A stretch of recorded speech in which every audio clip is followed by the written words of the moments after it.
Okay, so the first drill I want to talk to you about is a drill that I call first base line lines. If you can see past me what I have set up, home to first, and I got 3 buckets set up. Now the idea with those 3 buckets is it's 3 different pathways that the player might have to run through. Uh, it's tough for a lot of kids to do a lot of the things that they need to do after they put the ball in play, because a lot of kids will put the ball in play and they'll just be hell-bent on getting to first base safely. A lot of times they'll just put their head down and run as hard as they can, and as much as that might be the case here and there, rarely, we want to encourage our players to put the ball in play and have an understanding as to how they should run to first. Let me explain what I mean. Your players up to bat, they hit a ground ball. On a ground ball, the defense might try to get them out at first. If they do field the ball cleanly and try to get them out at first, that's when our player should be running straight up the line, past the base, staying in foul territory, looking to the right to see if the ball went past, in which case they might want to try to take that next base.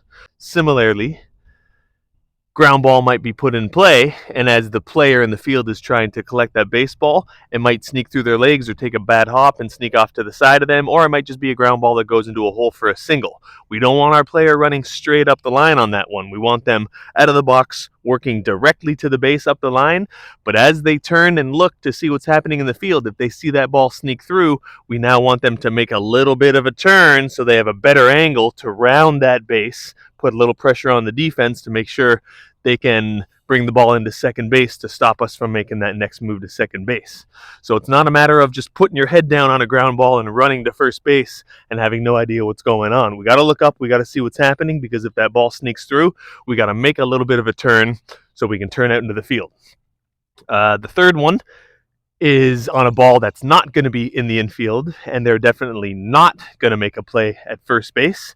That's the one that out of the box, rather than running up the line, out of the box, we immediately want to run outward so we can start on a good arc, turning, thinking about maybe making our way to second base. Now let me show you what I mean, and I'm going to talk while I'm running through these so you can have a bit of an understanding. Now let's say I'm up to bat, and I'm getting ready to hit, and a pitch comes in and I hit a ground ball.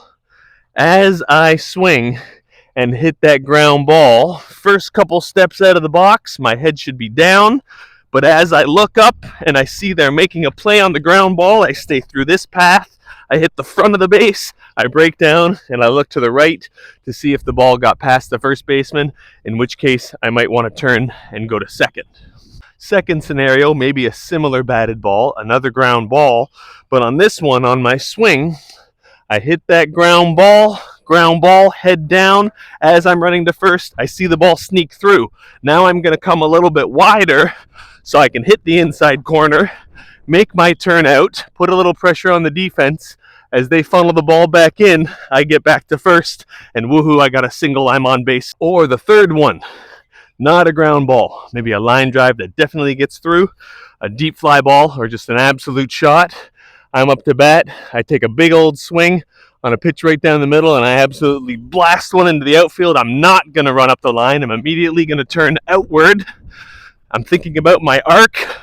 I'm in the inside corner, and I'm burning maybe to second. Or it lands, it gets back in, and I'm making my way back to first base. So all 3 of these scenarios, it's your player coming out of the box that needs to do the work on their own. Either they hit a ground ball, head down and run, and they look up and they see it's being fielded, stay up the line.